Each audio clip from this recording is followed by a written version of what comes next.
Hello అండి, అందరికీ నమస్కారం. Welcome to Srenu Satya world. ఎప్పట్లాగే మరో మంచి యూజ్ఫుల్ వీడియోతో మీ ముందుకు వచ్చేసానండి. పూజా రూమ్ డీప్ క్లీనింగ్ అయితే చేయబోతున్నాను. మరి వీడియోని ఎక్కడ స్కిప్ చేయకుండా ఫస్ట్ నుంచి లాస్ట్ వరకు చూసేయండి. మీకు చాలా వరకు ఉపయోగపడే మంచి మంచి విషయాలను షేర్ చేస్తూ ఈ వీడియోని అయితే మీ ముందుకు తీసుకురావడం జరిగింది. మరి లేట్ చేయకుండా వీడియోలోకి వెళ్ళిపోదాం, వచ్చేయండి. అయితే పూజా రూమ్ డీప్ క్లీనింగ్ చేసిన రోజు తప్పనిసరిగా తలస్నానం చేయాల్సి ఉంటుందండి. డీప్ క్లీనింగ్ చేసే ముందు ఒక చిన్న పని అయితే ఉంది, బయటకు వెళ్తున్నాను, అందుకే ఈ విధంగా జుట్టు అయితే విడిచిపెట్టానండి. నార్మల్గా పూజ చేసేటప్పుడైనా డీప్ క్లీన్ చేసేటప్పుడైనా జుట్టునైతే విడిచిపెట్టను, సిగవేసేస్తాను, లేదంటే జడైనా వేసుకుంటాను. అయితే మీ అందరికీ చెప్పాను, మాకు సోతకం ముగిసింది, అందుకే ఇంటిని డీప్ క్లీనింగ్ చేస్తామని ఒక లాంగ్ వీడియో పోస్ట్ చేశాను. అయితే దానిలో భాగంగానే ఈ పూజ రూమ్ డీప్ క్లీనింగ్ కూడా చేశానండి. కాకపోతే రోజులు కుదరాలి కదా, బుధవారం, లక్షవారం, శనివారం, ఆదివారం ఈ విధంగా.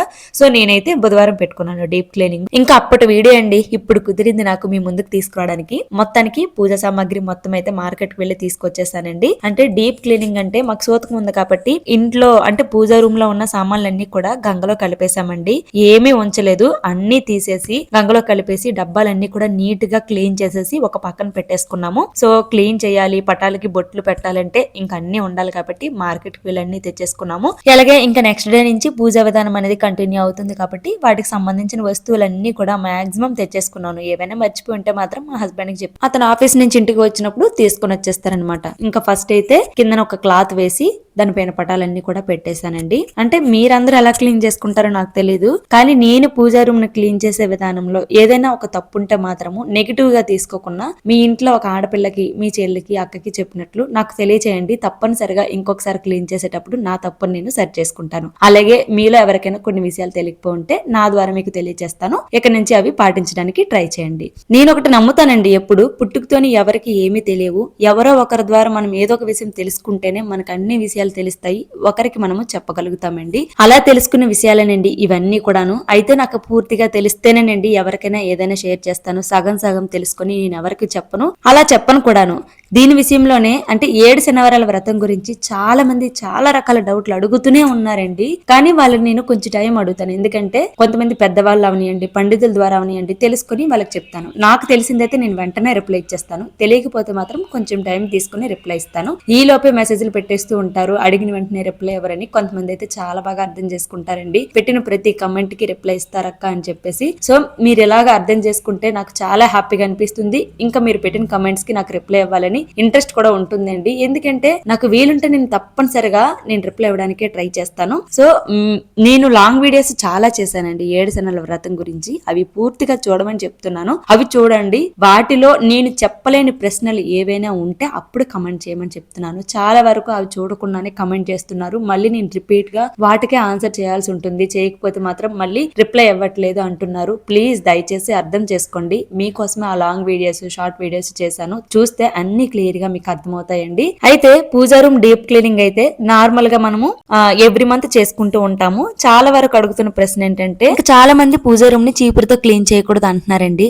ఒక చీపుర్ని మనం సపరేట్ గా క్లీనింగ్ కి పెట్టేసుకుంటే పర్వాలేదండి, కానీ ఇంటినంతటిని ఓడిచిన చీపురుతో క్లీన్ చేయకూడదండి. మిగతాది ఏదైనా సరే క్లాత్ తోనే తుడుచుకుంటాను. ఎవరి మంత్ చేసుకోవాలా లేదంటే 2-3 నెలలకు ఒకసారి చేసుకోవాలని అడుగుతున్నారండి. నేనైతే నాకు డేట్ వచ్చిన 5 days తర్వాత డీప్ క్లీనింగ్ అయితే చేసుకుంటానండి. చాలా వరకు అమావాస్య అయిన తర్వాత చేసుకుంటూ ఉంటారు, ఎవరు అలవాటు వాళ్ళది. సో నేనైతే నాకు ఇది అలవాటు.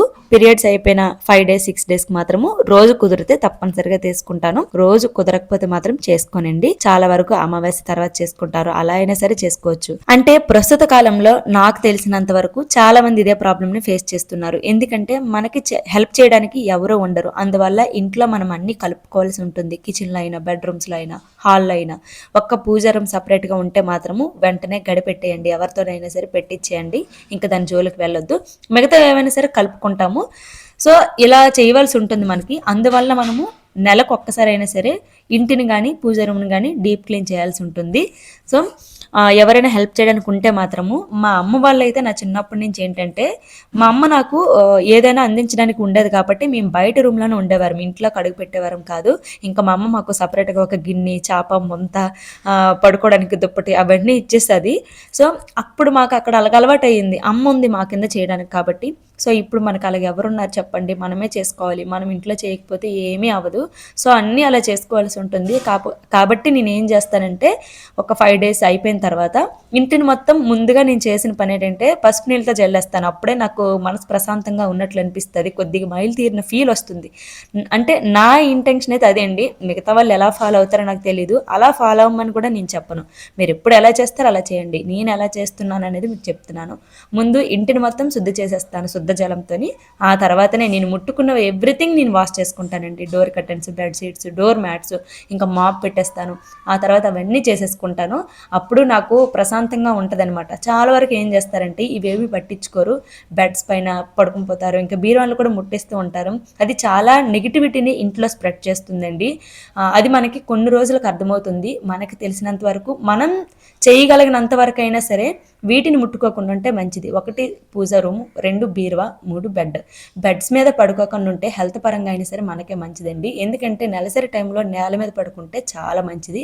ఇది మన పెద్దవాళ్ళు మన పురాతన కాలం నుంచి పాటిస్తున్న నియమాలండి. ఎందుకంటే ఆడవాళ్ళకి ఆ టైంలో బ్యాక్ పెయిన్ అనేది ఎక్కువగా వస్తూ ఉంటుంది కదా. సో అందుకే నేల మీద పడుకోమంటారు.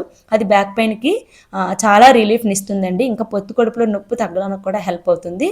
సో దానికి రీజన్ అయితే అదనమాట. అవేవి పట్టించుకోకుండా ఇప్పటి కాలంలో బెడ్స్ మీద పడుకుని పోతున్నారు. అలాగే రూమ్స్లోకి వెళ్ళి బీరువాలు, బట్టలు అవన్నీ ముట్టేసుకుంటున్నారండి.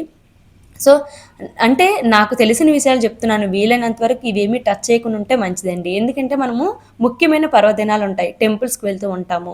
అలాగే కొన్ని కొన్ని ముఖ్యమైన రోజులప్పుడు వ్రతాలు చేస్తూ ఉంటాము. అవే బీరువాలను బట్టలు తీసి మనం వేసుకుంటూ ఉంటాము. అది చాలా దోషమని నేను చెప్తానండి. ఎందుకంటే మనం సపరేట్గా ఉండము. అలాంటప్పుడు ఎవరి ఇంట్లో మన పిల్లలు ఉంటారు, మన హస్బెండ్ ఉంటారు, వాళ్ళని తీసి పక్కన పెట్టమన్నా మనకు కావలసినవి పెడతారండి. సో ఒక 3 డేస్ మీరు సపరేట్గా ఉంటే సరిపోతుంది. టెంపుల్స్కి వెళ్ళేటప్పుడు మళ్ళీ అవి మనం వేసుకోవాలంటే మనకి అదొకలాగా అనిపిస్తుంది. మీకేమో కానీ నాకైతే అదొకలాగా అనిపిస్తుంది. సో బట్టలకి, బీరువాకి, పూజ రూమ్కి, అలాగే బెడ్స్ మీద పడుకోవడాన్ని కొంచెం అవాయిడ్ చేయండి ఈ నెలసరి టైంలో. అది కూడా మన మంచికే అని చెప్తున్నాను. తదుపరి మీ ఇష్టం అండి. సో ఇవైతే నేను ఎప్పుడూ ఫాలో అయ్యే కొన్ని నియమాలు. ఇంకొకటి ఏంటంటే నెలసరి టైంలో మా అమ్మ నాకు అప్పుడు మా ముగ్గురికి కూడాను రాగి పిండితో తోప చేసి ఇచ్చేది. అంటే మధ్యలో బెల్లము అలాగే నువ్వుల నూనె వేసి తోప చేసి పెట్టేది మాకు. ఎందుకు ఇలా పెట్టేదంటే నడుముకి బలం ఎక్కువగా ఉంటుంది, అలాగే పొత్తు కడుపులో నొప్పి కూడా రాదు, బ్లీడింగ్ కూడా ఫ్లో అనేది ఎక్కువగా అయిపోకుండా ఉంటుంది. సో ఇలా చేయడం వల్ల మనకి ఆరోగ్యానికి కూడా చాలా మంచిది. రాగుల్లో ఎన్ని బెనిఫిట్స్ ఉన్నాయో మీకు తెలిసిందే కదా. సో మా అమ్మ మాకు అప్పుడు అలాగ ఇచ్చేది. ఆ అలవాటు నాకు ఇప్పటికి కూడా కొంచెం ఉంది. ఎవ్రీ మంత్ నేను చేసుకొని తినకపోయినా నాకు గుర్తొచ్చినప్పుడల్లా తోపు చేస్తూ ఉంటాను, లేదంటే రాగి పిండితో అట్లు వేస్తూ ఉంటాను, లేదంటే రాగి పిండితో కొంచెం కొంచెం నాకు తెలిసిన ఐటమ్స్ అన్నీ కూడా నేను ప్రిపేర్ చేసి తింటాను, మా పిల్లలకు కూడా పెడుతూ ఉంటాను. ఇలాంటివి మనకి అవైలబుల్గా ఉన్నవి తినడానికైనా ట్రై చేయండి. మనకి ఇప్పట్లో దొరకనిది ఏమీ లేదండి, అన్నీ దొరుకుతున్నాయి. అందులోని హెల్దీ ఫుడ్ని తీసుకొని మన మన ఆరోగ్యాన్ని కాపాడుకుంటే మంచిదని నేను చెప్తాను.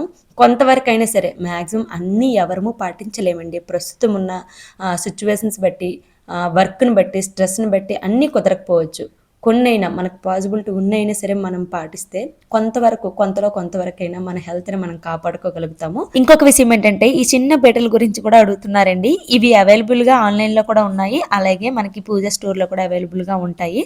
అలాగే చాలామంది 7 శనివారాల వ్రతకథ బుక్ గురించి కూడా అడుగుతున్నారండి. నేనైతే అది పూజ స్టోర్లో తీసుకున్నాను, ఎక్కడైనా సరే అవైలబుల్గా ఉంటుందండి. ఇంకా మొత్తానికి నా పూజ రూమ్ డీప్ క్లీనింగ్ అయితే అయిపోయింది. నీట్గా సర్దేసుకొని ఎల్లో కలర్ క్లాత్ ఒకటి వేశాను. చాలామంది ఇంతకు ముందు నేను క్లాత్ వేయకపోతే కమెంట్ చేశారండి, అలా పెట్టకూడదు, ఏదో ఒకటి వేసి పటాలను పెట్టాలి అని చెప్పేసి. అంటే నాకు కూడా తెలుసు, కానీ కొంచెం భయం అండి. అక్కడ దీపాలు పెడతాం కదా, కింద ఏదైనా వేస్తే ఏదైనా అవుతుందేమోనని భయం. కానీ ఇంతమంది చెప్తున్నారు కాబట్టి నేను కూడా వేశాను. ఇంకా పూజ రూమ్ అయితే నీట్గా ఎక్కడెక్కడ సర్దేసుకున్నానండి.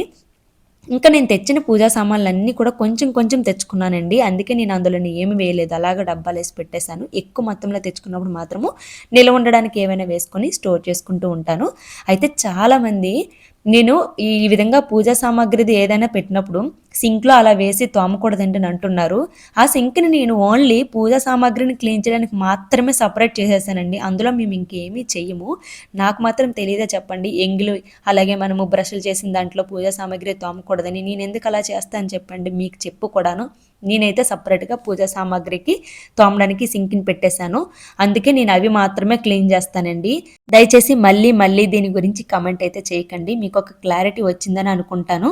నార్మల్గా అయితే పూజా సామాగ్రి క్లీన్ చేయడానికి ఒకటి ప్రిపేర్డ్గా ఉంచుకుంటానండి, పౌడర్ లాంటిది లేదా ఇంకేదైనా మీకు చూపించినవే నేను రెడీ చేసుకుంటూ ఉంటాను. కానీ కరెక్ట్గా నేను ప్రిపేర్ చేసిన మరుసటి రోజే మాకు సోతకం తగిలింది, అది మైలు పడిపోయింది, యూస్ చేయకూడదు కదా అనేసి ఇంకా అది పక్కన పెట్టేశాను. మళ్ళీ ఇప్పుడు ప్రిపేర్ చేయడానికి కూడా నాకు అంత టైం లేదు. అందుకే ప్రజెంట్ చింతపండు సాల్ట్తోని క్లీన్ చేసేస్తున్నాను.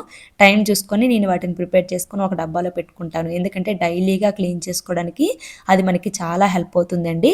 ఇంకా పూజా సామాగ్రిని క్లీన్ చేసేసి బాల్కనీలోని ఇంకా ఆరపెట్టేశాను. వాటిని పొడి క్లాత్తో తుడిచేసి ఒక పక్కన పెట్టేసుకుంటాను అనమాట. ప్రజెంట్ వాటర్ అనేది కారడానికి అలాగా కాలేసాను అనమాట. ఇంకా బియ్యం డబ్బాలో బియ్యం కూడా నిండుకున్నాయండి, అది కూడా క్లీన్ చేసేసాము. అందుకే దీనికి గంధంతో ఈ విధంగా ఓంను వేసి కుంకుమతో బొట్లు పెట్టేసి బియ్యాన్ని కూడా నింపాము. అలాగే మా పేరెంట్స్ వచ్చినప్పుడు బియ్యం అయిపోయాయని చెప్తే తీసుకొస్తారండి. అవి ఇంట్లో ఉన్నాయి మూటతోనే ఒక పక్కన, ఇందులోకి వేసేస్తానమాట. అలాగే చాలామంది ఈ బియ్యం డబ్బా గురించి అడుగుతున్నారండి. ఇది మా అమ్మ వాళ్ళు నాకు సారితో పెట్టిన బియ్యం డబ్బా అండి. స్టీల్ సామాన్లు అమ్ముతారు కదా, అక్కడ ఉంటుందండి. ఇది ఈజీగా అవైలబుల్గా దొరుకుతుంది, మీకు కావాలంటే తీసుకోవచ్చు, లేదా ఆన్లైన్లో అయినా సరే అవైలబుల్గా ఉంటాయి. నాకైతే ఇది చాలా బాగా హెల్ప్ అయిందండి. నేను ఎక్కడికి వెళ్ళినా సరే దీన్ని తీసుకొని వెళ్ళిపోతూ ఉంటాను. ఎందుకంటే ఎక్కువ మొత్తంలో రైస్ని స్టోర్ చేసుకోవాలంటే ఇలాంటివి ఉండాలి. ప్లాస్టిక్ డబ్బాల కన్నా ఇలాంటి స్టీల్వే చాలా మంచిది. ఇంకొక విషయం ఏంటంటే, మన నెలసరి టైం 5 డేస్లో కూడా మనం యూస్ చేసిన బట్టలు ఏవైతే ఉంటాయో పూజా రూమ్ డీప్ క్లీన్ చేసినప్పుడు కానీ లేదా పూజలు చేసేటప్పుడు కానీ కొంతమంది వేయడానికి ఇష్టపడరండి.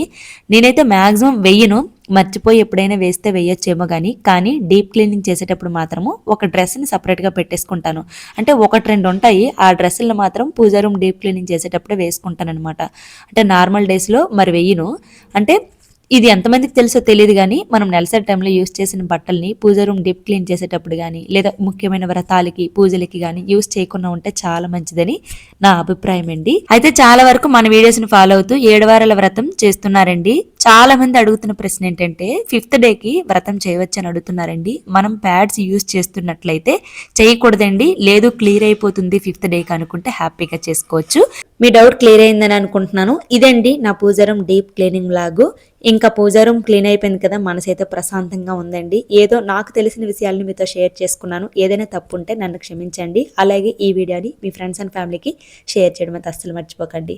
ఈ వీడియో కనుక నచ్చితే ఒక లైక్ చేసి, కొత్తగా మన ఛానల్ని చూసిన వాళ్ళు ఉంటే మాత్రము సబ్స్క్రైబ్ చేసుకుని సపోర్ట్ చేస్తారని ఆశిస్తున్నాను. మరో మంచి వీడియోతో మీ ముందుకు వస్తాను. Thank you for watching Srinu Satya world. ఓం నమో వెంకటేశాయ నమః.